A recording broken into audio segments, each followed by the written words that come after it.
Dans le cadre de l'exposition Économie, l'expo-jeu se déroulant à Cap Science, vous pourrez découvrir de manière ludique le fonctionnement de l'économie.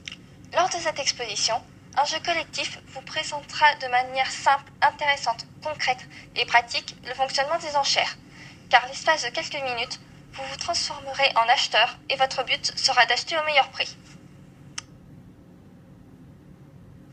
Mais alors, quel est le principe des enchères ? Le but des enchères est pour le demandeur d'acheter au meilleur prix et pour l'offreur de vendre au prix le plus fort. Certaines enchères sont professionnelles, comme la vente de lots de fleurs, de bois ou de vin. D'autres sont plus libres et ouvertes au public, notamment avec la vente de meubles, de jouets ou encore d'œuvres d'art. Les enchères se déroulent-elles toujours de la même façon ? Il existe deux grands types d'enchères, les enchères montantes et les enchères descendantes.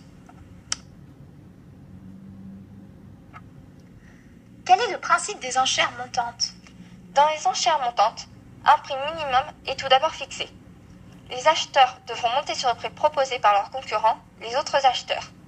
L'acheteur étant donc prêt à payer le plus cher remportera le lot. Et quel est le principe des enchères descendantes ? Un prix maximum est fixé.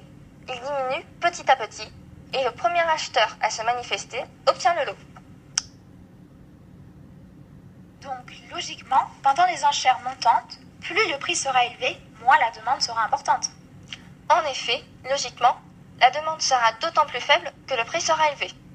Mais dans certains cas, la demande devient plus importante si les prix augmentent. Les personnes riches ont tendance à privilégier l'achat de biens à prix élevé afin de montrer leur statut social. Cela s'appelle l'effet Veblen. On peut également observer ce phénomène lorsque les adolescents privilégient les produits de marque à l'instar des produits comparables. Qui s'occupe de faire les enchères, de fixer les prix et où se déroulent-elles ? Un commissaire-priseur s'occupe de fixer les prix et du déroulement des enchères.